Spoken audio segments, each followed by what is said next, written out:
And mine, I don't know whether it doesn't have a voice or what.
Hello.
Colleagues, good evening and thank you very much. We're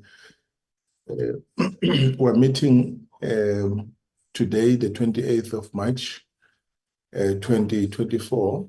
Recording in progress. To receive a briefing by the NCACC on its 2023 annual report. Consider and adopt the JSCD legacy report for the 6th Parliament, and then consider and adopt the minutes. So I don't see this being a long meeting. Let me just check the apologies. Do you have the apologies, Nandipa? Good evening, Chair. Yes, I've got three. One from Ngozi Cebekulu, and Ms. Mutapo, and also from the content advisor, Dr. Janse van Rensburg. All right. Thank you very much. And do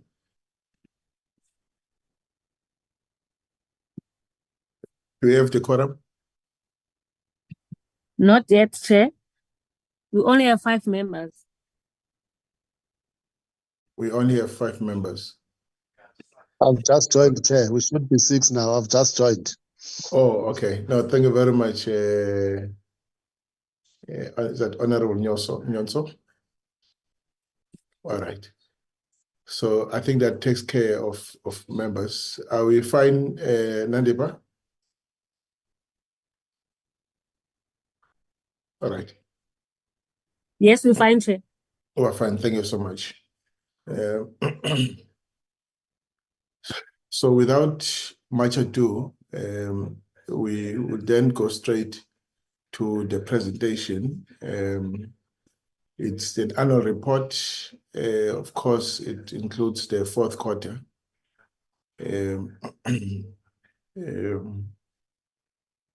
It was tabled, both reports were tabled in Parliament just about a week or 2 ago by the Minister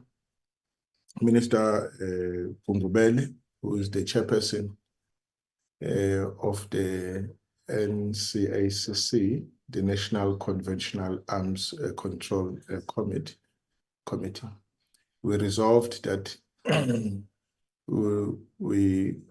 whilst were mandated to conduct oversight, receive briefings on the quarterly reports and any other report that we may need from the committee.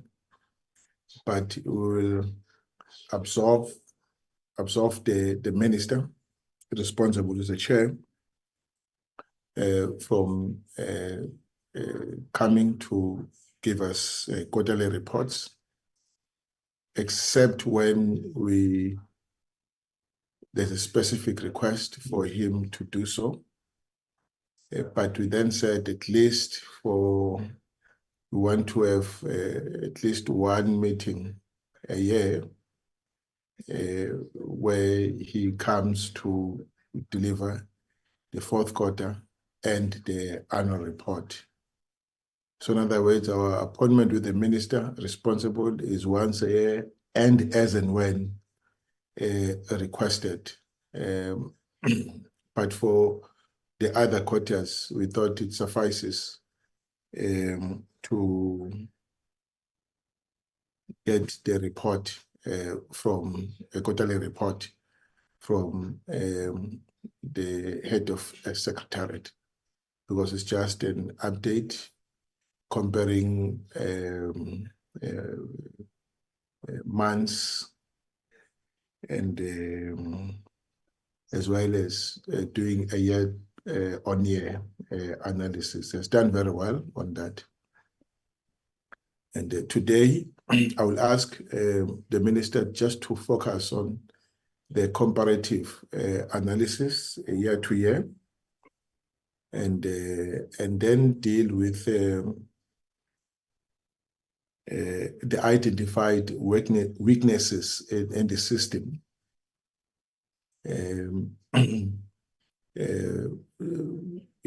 To improve efficiency of the system and also enhance performance and of the players in the industry. So the entity is at the center of the industry performance. So hence we thought it also needs to check up its efficiencies where the industry depends on it, and to enhance their performance and honor their undertakings to their clients. Otherwise, it would be a doomed story. So it's business that they are enabling. So it's critical that when they are identified blockages in doing business as an enabler, this entity facilitates and ensures that anything that strengthens performance is removed. And thank you very much. And so without much ado, I will invite Minister Mondli Kungobele and to present the report. Over to you, Minister. Chairperson, just before the team is also welcome. Thank you so much. Just before the minister, just before the minister. Oh, sorry, the volume is low here. Sorry, Mr. Murray. Yes, thank you very much for the introduction, Chairperson. I know that this is also our last one, so it's actually only for academic purposes that we are doing what we are doing anyway. However, I must admit that in the past, before Minister Gugubele, we had regular visits and attendance by the chairperson of the NCACC. You will recall when Minister Mthembu was still the minister responsible for this, he was in attendance quite regularly. So although this is the last one, my request would be that going forward, that there must be regular reports by the relevant minister, because that's how we must do oversight over the minister and the NCACC. I've got no problem whatsoever to interact with the secretariat, and I know that Advocate Jele, I think, is also retiring, so this might be the last meeting with Advocate Jele as well. He might be able to inform us on that. But we have to have, from a political point of view, and the work that Parliament must do in the regular interactions with the NCACC. We will see that tonight. I think, if I'm correct, it seems like the minister is the only one of the ministers that is attending. And I must admit that in the past, we had more regular attendance from the ministers sitting on the NCACC. So going forward, and with all the challenges in the world, I think it's kind of important that we must try to, hopefully, 7th Parliament, that there must be more regular attendance by the relevant ministers, similar to what we want to do also joint standing committee when we interact with the minister and the Department of Defense. So that is just my insight and input that I want to. Okay. All right, let's take note of that. Anyway, it's a matter for the new Parliament to deal with. This is our last meeting in the term. I don't think we'll have another meeting after this. Minister, over to you. Thank you so much. Thank you, Honorable Chair. Good evening, honorable members, Standing Committee Defense. I express my gratitude for the opportunity to lead submission to you of the annual report of the year 2023, accompanied by the Q4. And of course, it's always the opportunity to assess us if we are in line with the existing treaties, conventions, whether we indeed contribute in a balanced way both the prosperity of the economy at the same time. stability of the continent and the globe. We know that whenever this session occurs, it's your opportunity to engage us on those issues. And I want to thank you, Chairperson, for that. And the Mr. Murray issue, I'll leave it with you, Chair. Personally, I have no allergy to appear before committees.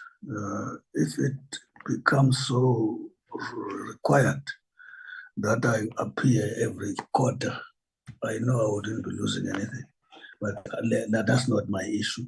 Maybe you're also assisting, Chair, when you say maybe the next administration will deal with that. Without a waste of time, Chair, I want to ask Advocate Jale to take the committee through, and if the chair so agree, to just deal with key highlights, because the assumption is that we would have actually circulated the report, and then we deal with the questions as they were to call. Thank you very much, Chair, Mr. Chale.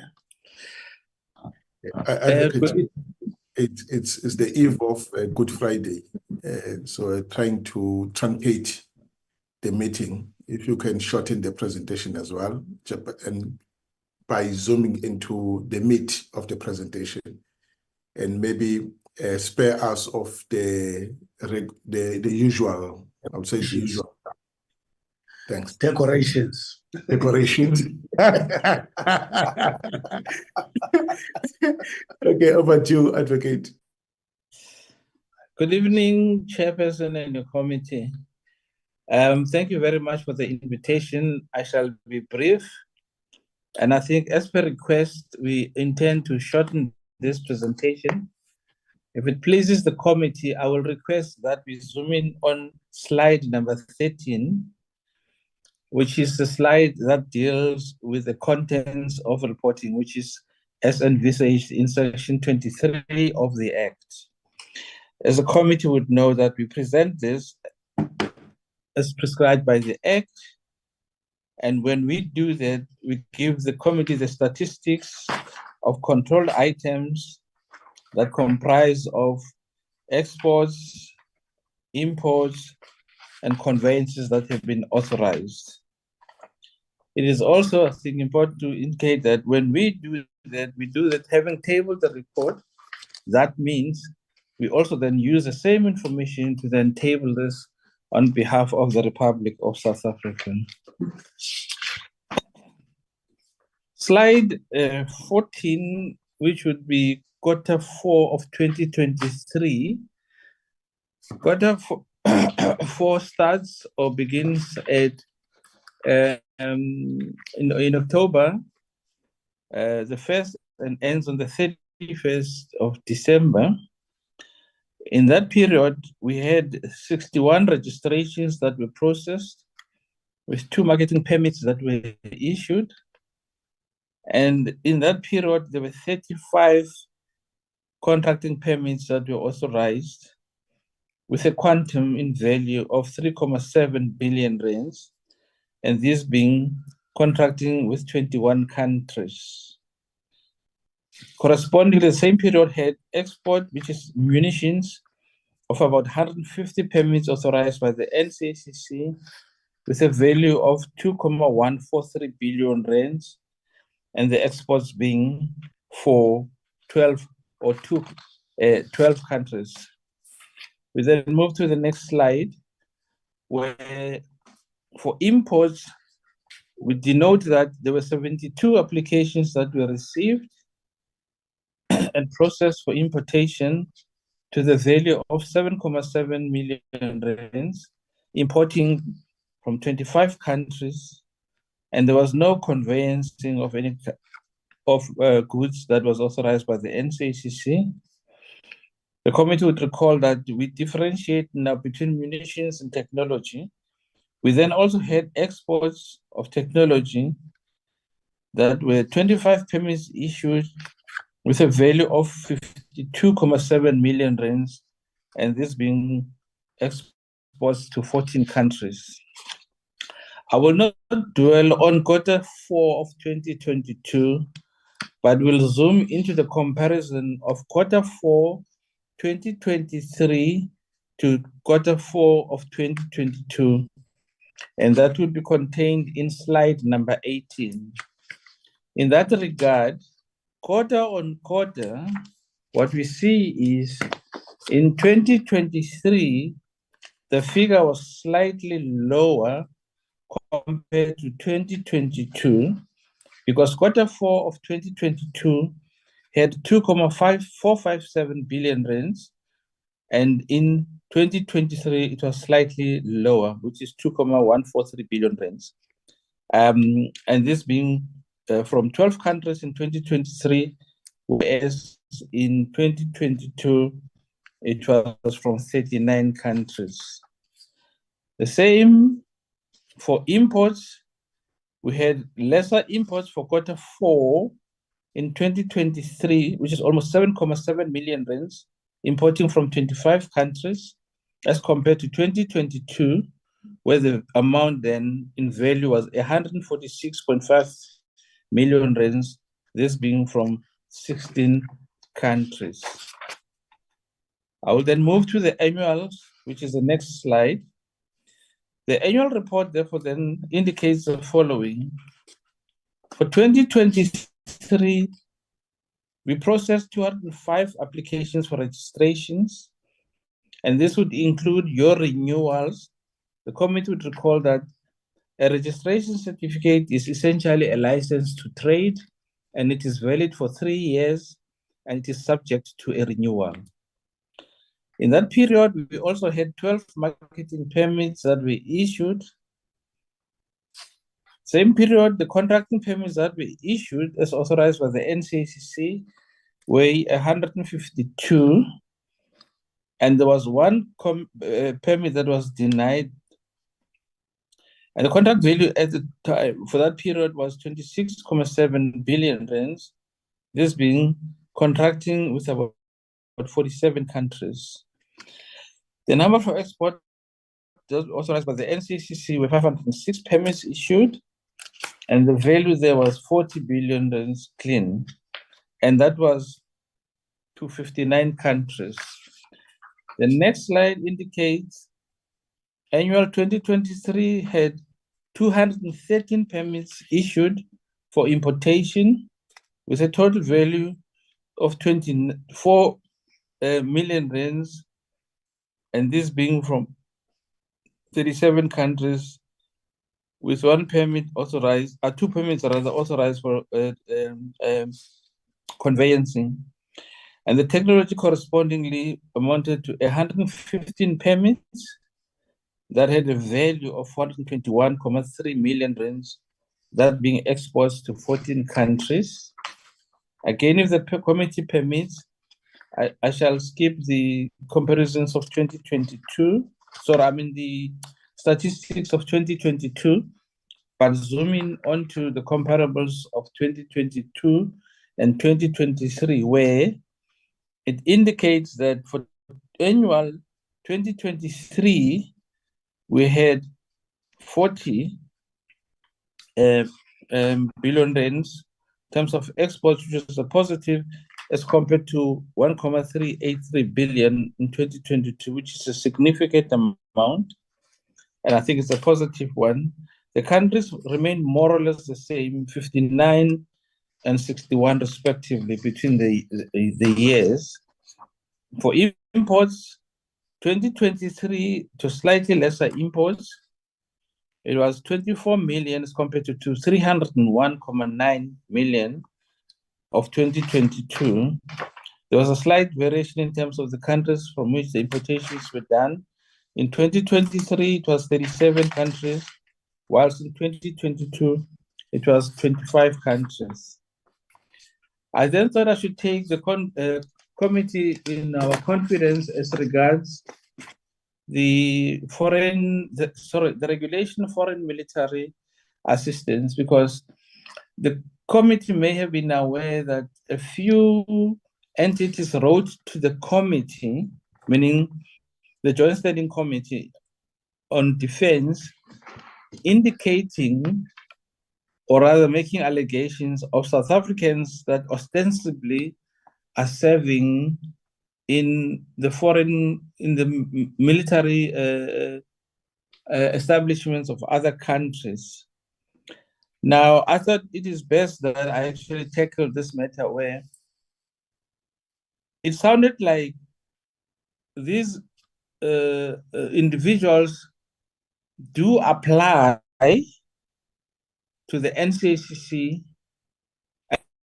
and when they have applied, when there is a declination or a rejection of that application, they then proceed to go and serve in those foreign countries. The truth of the matter, that is not the case.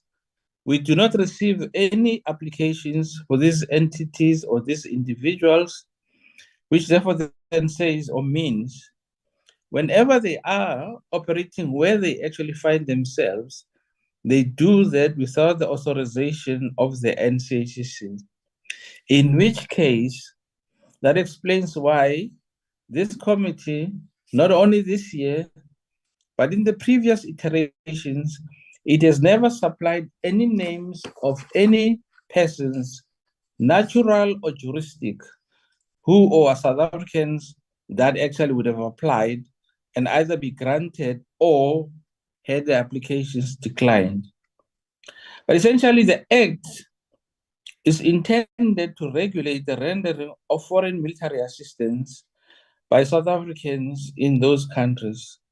So I sit here alongside the chairperson of the NCACC, firmly full of confidence that the NCACC has not received any of such applications and has not processed any of such applications. Hence, the committee, meaning the NCACC, has not presented to the Joint Standing Committee any statistics in relation thereto. But I also thought I should, in the same breath, also indicate to the committee that there was, subsequent to the RFMA, which is the Regulation of Foreign Military Assistance Act, an act was promulgated essentially also to deal further with the regulation of military activities in a country of armed conflict, which was to supplement the RFMA. And this was assented to by the president, but it actually has not been regularized. So two options remain for this act, and that is to update it in order for it to be regularized, or as I would say in law, to allow it for it to be atrophied. In other words, not implement it and allow it to die a natural death, but in its place, actually cast something new that would be reflective of the current challenges that are essentially out there as far as the regulation of military activities. Other than the RFMA committee, I thought I should actually indicate the status of the IT system that I've been talking to the committee about. At the last interaction with the committee, we dealt with the outstanding, or rather the request that we had made to the Department of Defense for funding. That funding was provided, but the acquisition or procurement rather has been a bit slow. So we've managed to get some of the things in. Therefore, the refurbishment project of the servers is continuing, but shall actually then continue in the next financial year because the money that we had could not be ring-fenced. The department has reached the year-end, and the year-end processes require that no money be left in the department until the next tranche of funding or money is being made available to the Department of Defense. So on the 12th of April, when the accounts of the department open, we shall then proceed to request that same money to be made available in order for us to then proceed with finalizing the IT project to operationalize it. I think I will rest after this. Thank you, Advocate Jana. I will share. That is the kind of highlights as per your counseling, your nudging. We've dealt with the RFMA in the manner articulated by Advocate General, and of course, administratively, with the status of progress with regard to ICT system and so on. Thank you, Honorable Chair. Well, back to you. Yeah, thank you very much, Minister, for your presentation. And it certainly addresses the essence of the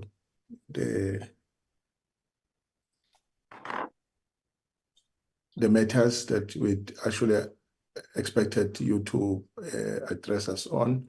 There may be one or two, perhaps, that members may still want you to shed light on. And I'm happy that you are reporting on the IT system. And it's in many years since we've been talking about it. And the digitization of the application system. And then to the recent issue of mercenaries or people rendering assistance and to foreign countries.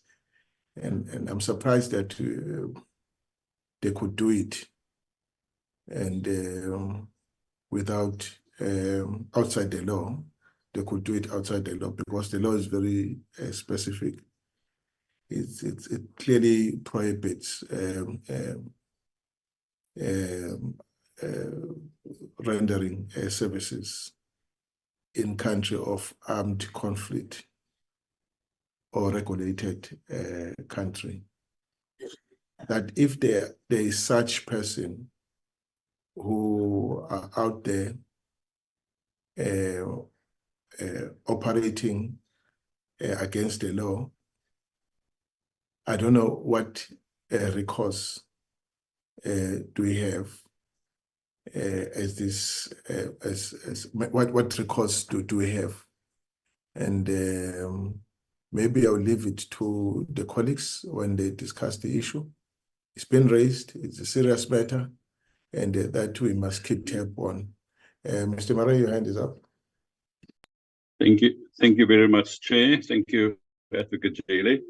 I want to start off by the last point, Chairperson, that you have also touched on. And I'm glad that Advocate Jele has highlighted the practical issues, which in practice means that we can do nothing about those people.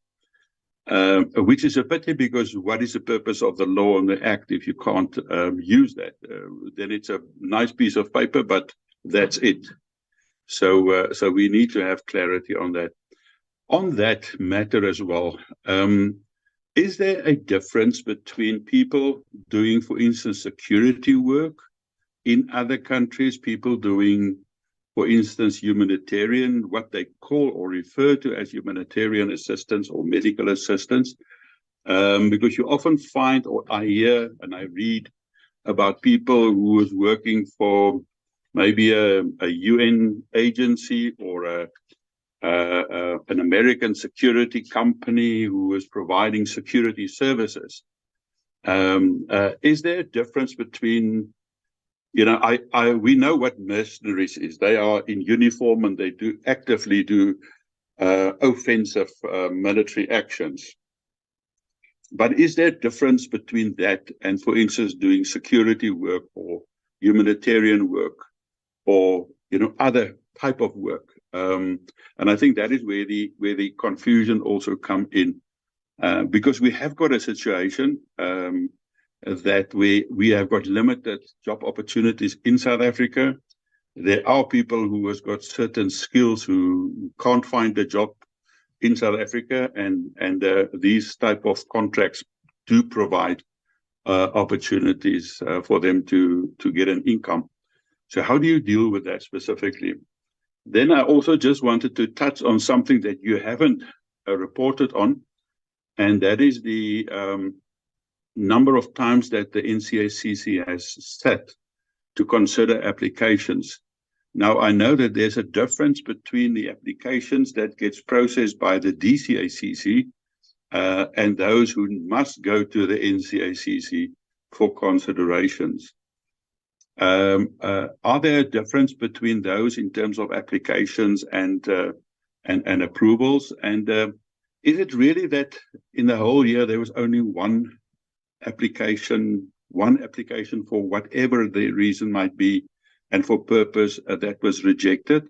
And can you just give us an indication of that, if that is so, or if it is more in other categories, whether you can give us information on that?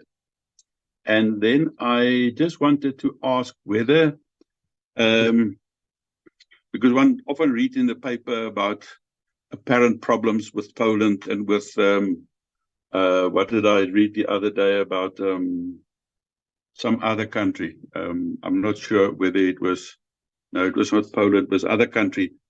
Do we often get applications for countries like that where there are doubt in terms of what they will do with the ammunition or the munitions that gets exported?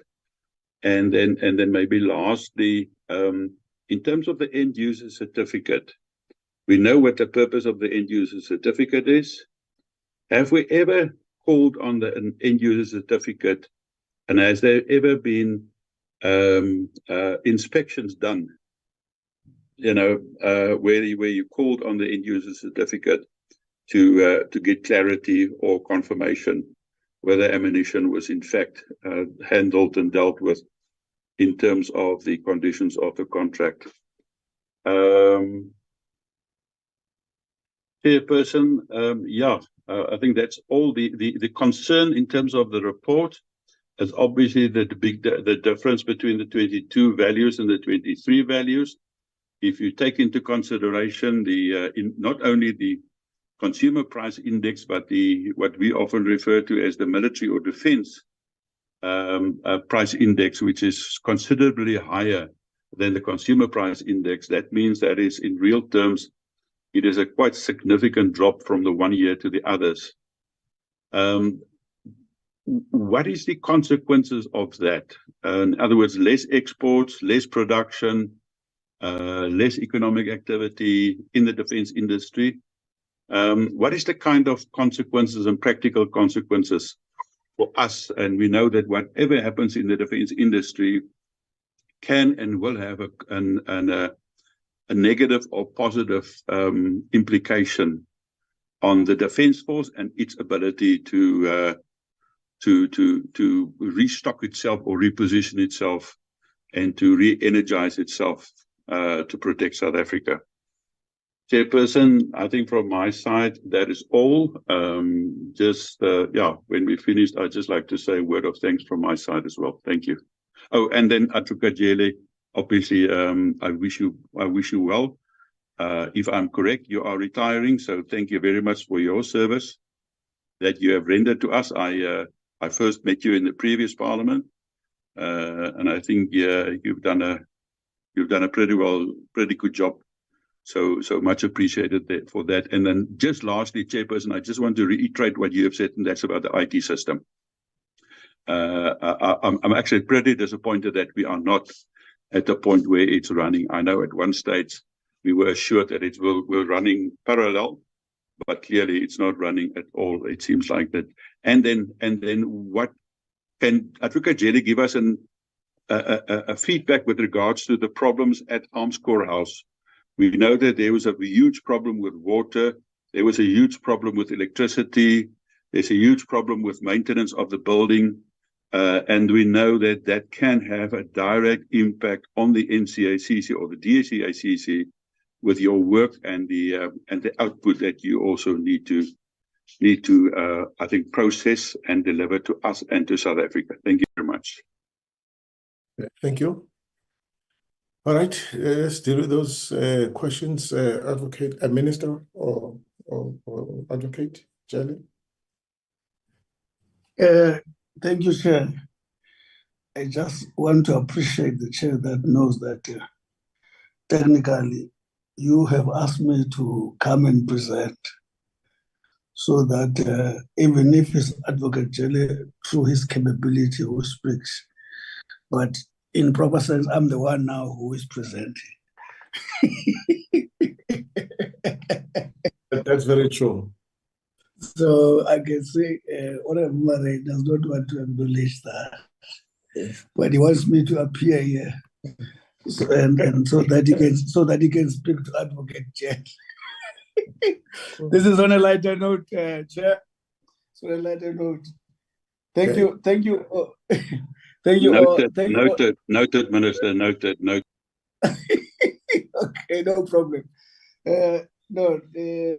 Well, I think Advocate General will deal with a number of details that Honorable Murray has said, but one wants to make the point that he might also appreciate that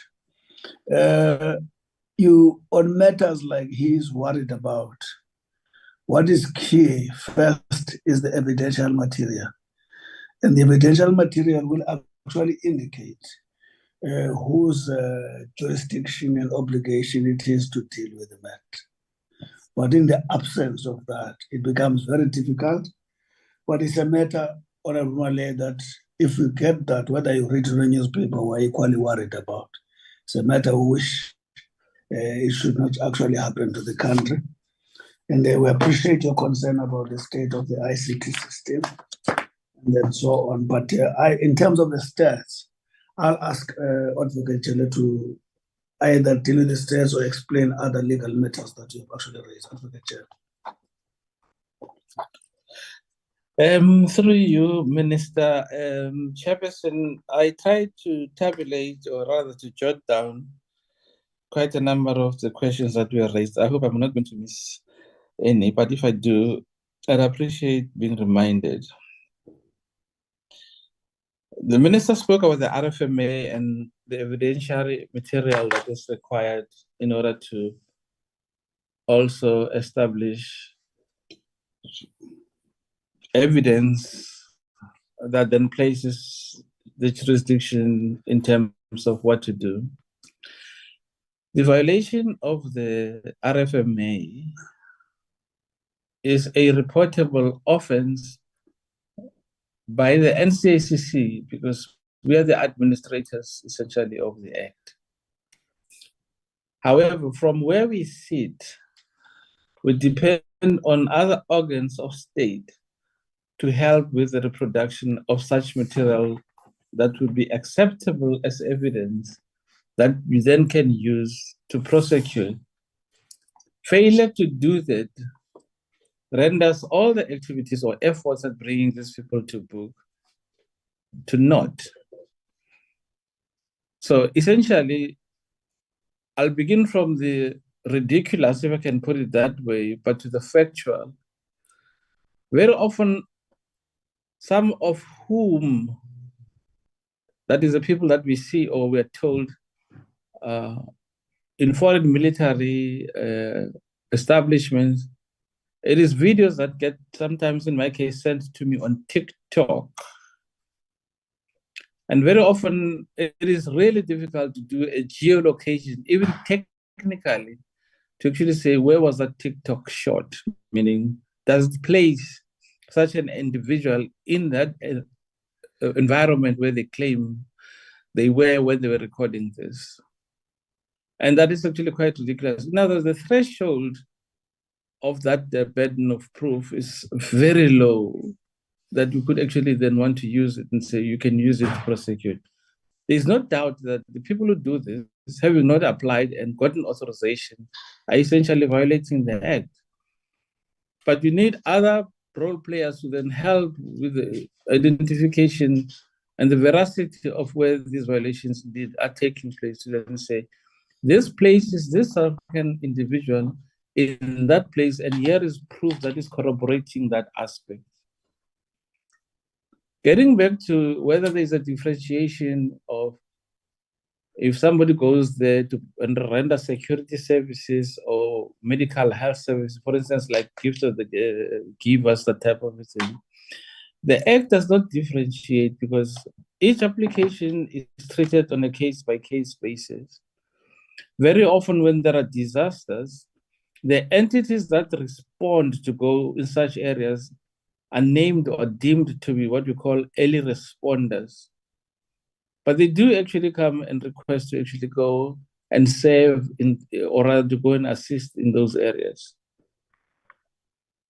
It is very much the people who understand what the Act says, but who wish not to be under the gaze of the Act, who then don't apply.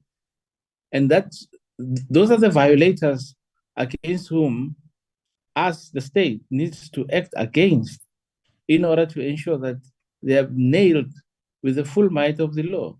So there needs to be a concerted and a coordinated effort that places those people at the crime scene, if one can call it that, in order then for the Act to then be effective to serve as a deterrent that such people don't actually find themselves there.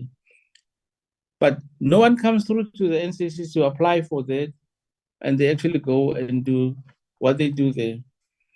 A specific area where there is armed conflict is denoted as an area that is out of bounds for South Africans, particularly because the shifting sands there are such that you might go in there as a driver, for instance, but you could end up doing close protection and other things that essentially are bordering on military assistance.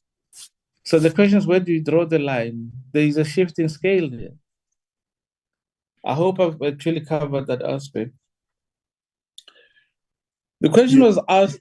Sorry, you have, Advocate, save Yes. for the fact that I'm not aware of your reporting on any organization that made an application to render humanitarian assistance in a country of armed conflict or a regulated country.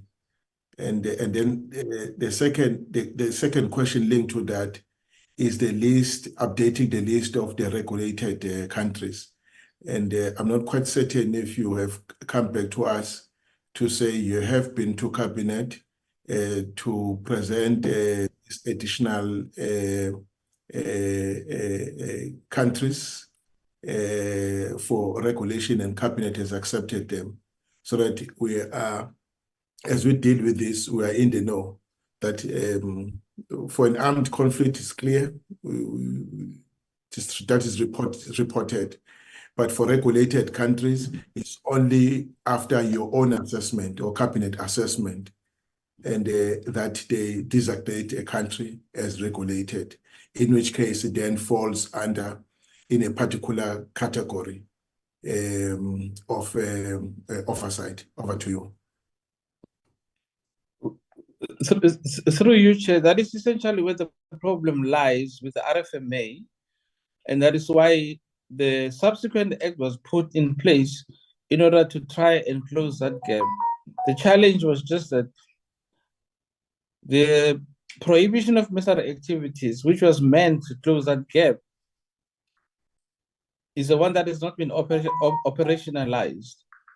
But in responding to your early responders know, and they have actually come through to actually inquire, if I go to Turkey now, and there is actually an earthquake, am I able to go there without having to request permission from yourselves?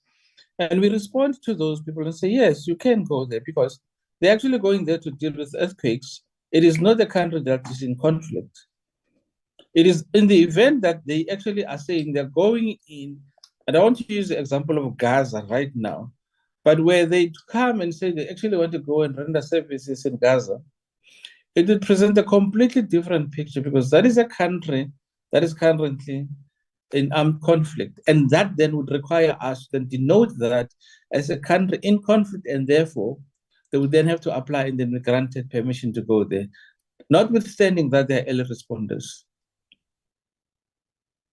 I don't know if I'm making it clear. The question was, you have not reported on any of the organizations that have come to you with an application to go and render assistance in an armed conflict country? Because none have come, sorry, none has come through. Apology. Yeah, none have come through, because they actually understand when they read the act to say, chances of us coming in to be then given the go-ahead to go there are actually not very good, because it's a country in armed conflict. And we appreciate our NGOs for reading the act and the regulations, where they then say they know where they can go to with less onerous requirements to actually go and run the service, especially gifts of the givers. If I may to use an example. Okay, you may go ahead. If I may proceed, the question was therefore asked that could it be that there is one country that is, for the duration of the year, being like, could there be only one country denied, so to speak, as compared to if one looks at the number of permits that we actually authorize? Truth of the matter is, yes, that is possible. Because how the system operates is the following. When the conditions are not ideal or do not meet the criteria of the Act, the committee tends to give the applicant the benefit by not removing the application from the table for consideration, but they place the application under consideration. However, after a protracted period, when the conditions do not improve for the application to meet that criteria, the committee then does take a position to say, maybe the applicant now needs to be told this time that we reject this. This is based on the fact that the conditions do not improve such that perhaps a lifeline could be given to such a permit. That is why we then end up with one application that was rejected. This is as a result of an administrative decision where the committee has run its course and has felt it is not fair to keep a permit longer than is necessary, but rather to inform the applicant that this permit may no longer be eligible to be considered. That is why we then would end up with one where a rejection was actually made. I think that explains sometimes why you end up with one application where there is such a rejection. There is no malice in the process. It is that the committee has reached where it felt perhaps the point has been reached where the applicant needs to be informed now that we can no longer keep your application under consideration. The question also was asked regarding EUCs, whether there have been inspections. We've had inspections on us, South Africa. We also conduct inspections externally. There is an annual inspection to a country that South Africa undertakes. I'll probably describe the product rather than the country, but it is in line to a medium-term ballistic missile that was sold sometime back. We conduct that every year because we need to actually ensure that that country sticks to the conditions of the end user certificate. So I can only hope that this assures the committee that the EUC is not a futile attempt or a document that is not given life or effectiveness in terms of the management of confidence building that ought to be there when one looks at controlled items that are actually being exchanged in the world. There was then also a question where in one year, sometimes imports are higher, in another year, they are lower. The explanation in short could be, in the year when imports are higher, that is input material that is going to be used to build stocks for what would eventually then become exports in the subsequent year. And that is how we actually see it, that the input that would have then come in for furtherance of development and processing would then eventuate to become exports of the next period or next cycle. That's about the long and short, I think, of how one could actually see that. The question was asked about AMSCO, the building, the lights, and all that. Chairperson in your committee, through the chairperson of the NCACC, we are tenants in that building. There is no way we can escape where there is a power failure, cable theft, load shedding. it impacts us directly. And very, very often we plead that we must be seen along those lines where the matters are actually beyond our control. We will try and actually have some risk mitigation in terms of what we can do or cannot do, but very often it is always beyond us. So that building where we are, if there's no reticulation of air or circulation, sorry, it becomes a hazard to remain in that building. You actually need to go out and breathe and come back. You can't remain for 40 minutes in that building. It's a health hazard. So we are actually impacted by that. So we can't escape it. I take it I have answered all the questions so far. I don't know if I've missed any other. I think you have. Let me No, just you've check. done very well. You've done very Yes. well, Advocate Jerry. Much appreciated. Thank you. All right, colleagues, that takes us to the end of this presentation. Minister, your closing remarks.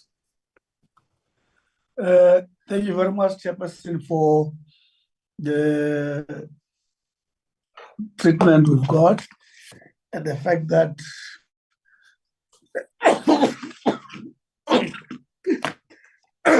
my apology, on the eve of a Good Friday, you're able to call a meeting like this. I've got a lot of respect for his comments. And it also gave us no choice to be here. And thank you for that opportunity, because the task has been carried and it's no longer outstanding. Thank you very much. No, thank you very much, MEC. I know we had this discussion earlier on. And so at least you now have an early start of Good Friday. We can release you. Thank you very much. Thank you, Thank you very much. Thanks, Minister. Thank you to Advocate Jelle and the team. And it's been a good, maybe just before, Minister, just before you leave, and we are told that this is Advocate, this may be his last day with us. Thank you. He must clarify. He must clarify. Please, please. Please clarify that, Advocate. I have reached retirement age, Chairperson, but I have not considered retiring. No, it's loud and clear. It's loud. Thank you. Thank you so much. Have a wonderful Good Friday, Minister and the team. Thank you. Thank you. Thank you. Thank you very much. Thank you. Colleagues, we can now move to the next item. That item is the legacy report. Nandi, I don't know how we going to deal with this one. It was presented previously. Yes, Chair. And were there any comments from the last time? No, Chair, there were no input from the members, Chair.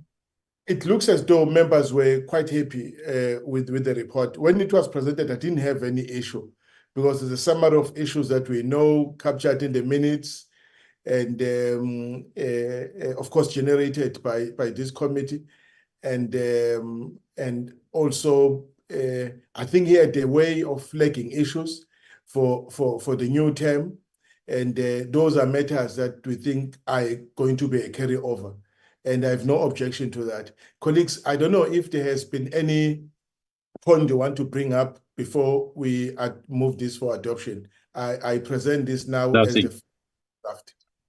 Chairperson, from my side, again, it's a fantastic piece of work by the staff.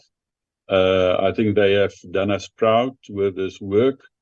I think this is just a confirmation of what we have said during the course of this term, that they've served us very, very well. And I think the way that they have drawn up reports, the way that they have done this legacy report, it is really, really good. So I would have no objection to second this, if that's your proposal. Okay. No, thank you very much, Mr. Mare. I present Mr. Mare moves, and can I get a seconder?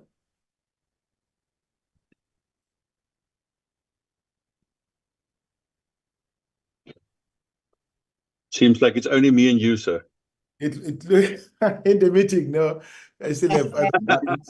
I know what Okay, Chair. yes, Let me have. Let me rescue the situation. I do second, Mr. Mara. Yes, no, thank you Okay. very much. The report is therefore duly adopted. And I think, Mare, you are right. Our team, we were well supported Chair, by... Yes, Chair. yes, Mr. Motsomai. When, after you, I want to say. You wanted to say, okay, you can come in, say, let me give you the space now. No, I can't go. I want you must finish first. All right. I wanted to say, colleagues, that we've been well supported.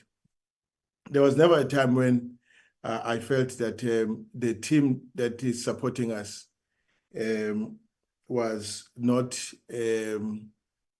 up to scratch. We be it at the level of committee secretariat, and thank you very much, Nandipa, for the job well done. Your minutes have been excellent, and you can see even the manner our colleagues were commenting on the minutes. There was never a time when you walked away with red lines or red marks in the minutes. If there was any correction, the correction would be just a minor typography type of a correction. Thank you very much for that. And they were always on time. If there was a delay, that delay would be on my part. But I ensured that I don't keep anything I receive from the committee section more than at least 48 hours. And that is the standard I set for myself. I receive a document from you today, I go through it, and within 48 hours, I come back to you so that you can then release it to the colleagues, because I didn't want to render you in any way inefficient. And I found you efficient, and my task was to really, facilitate that so that my committee members don't get frustrated. And if there was a late submission of any presentation, certainly that would not have been on our part. It would have been on the part of the department, because we made a ruling. In fact, it's a ruling of Parliament that members must receive a presentation at least a week before a meeting. But in the beginning, it was like that.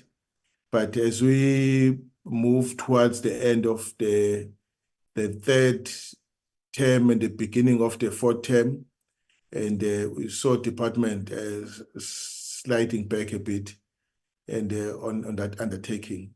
And so that has been a challenge, but at least it didn't frustrate us even once. And maybe the good thing is that the issues that we're dealing with were largely issues that were, very much, and we're dealing with issues that were within the same domain. And if anything, it will be just a follow-up on a matter that was raised some time back, or a matter that we require more information on, and so on and so forth. And so there were no issues that we were completely, unknown, completely unknown. We're either linked to the previously discussed issues in one form or the other. So it was then easy to follow the presentation, even if it was on a late hour. But we don't encourage a late hour submission. We still encourage that colleagues comply with a 1 week notice for the committee. And thank you very much. And please convey our thanks to Willem. He's done a sterling job. He was poached from us to render assistance to the committee that was dealing with the bill on intelligence. And even with that, we never felt short because we have been brought up to this level in terms of understanding matters, and that we could still do, and even without any what you call advice from him. And because, as I said, those are matters that we have already interacted with before, well researched, and matters that were in hand, as it were. So please convey our appreciation to him as well. And I didn't say this to Brian, and please convey that to Brian, but I'm sure we'll talk to Brian, and that will be my comment. And to the colleagues from the NCOP, of course, there was a time when the NCOP team would be late in the meeting, but not because of the fault of their own, but because maybe the sitting in the NCOP overlapped into our meeting. So I think it was difficult to align because you never know when there was going to be an overlap. And we were able to manage an overlap on the NA side, and but we were not quite good in managing the overlap on the NCOP side. Maybe there's an area that needed to be strengthened. I think my co-chair even complained on some other time, and that whenever we draft the program, we must keep check on their program. And yes, we did, but it's the overlap that it was difficult to manage. I really thank you, colleagues. We've been a good team together, and there was never a time when I was let down by the colleagues. And yes, Honorable Kenny Motsomai.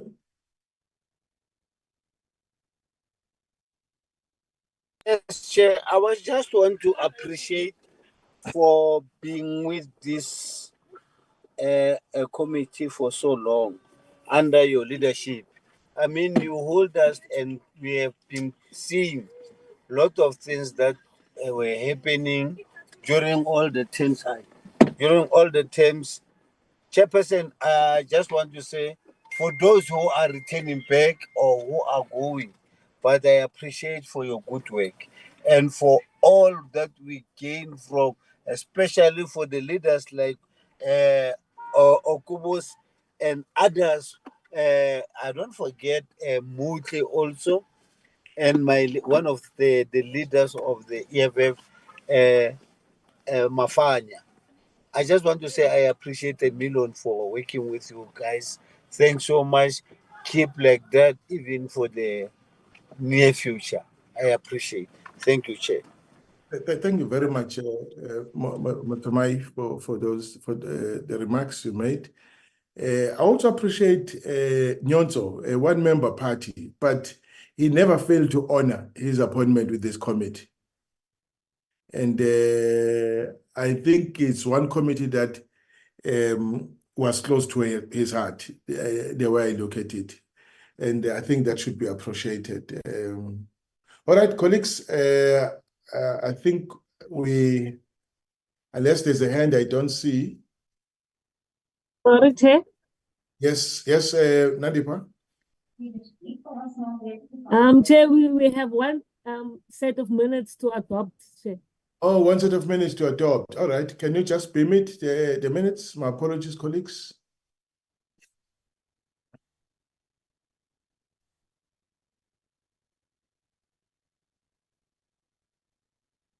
Nandipa has got no sympathy for us whatsoever. We must work until the last minute. I can see that, Mr. Mare, and he says this is a good run for our money. Okay, let's accept it. All right, colleagues, this is the set for the 7th of March. And so it's a briefing by the Defence First Service Commission on their midterm year performance and expenditure, and the update on the Defence Secretariat on the status of the development of the future strategic direction. We then concluded by looking at our minutes, So, and adopting them. So this is the attendance, colleagues. Check if you are there and you, yes. And so this is the, yes, please complete the attendance.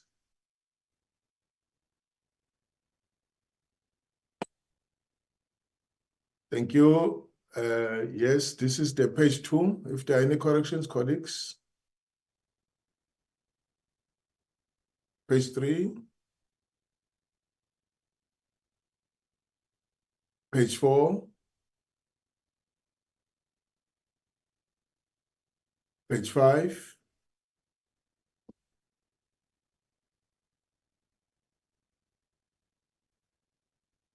I think page 5 is the last page. Colleagues, I present the minutes for adoption. Can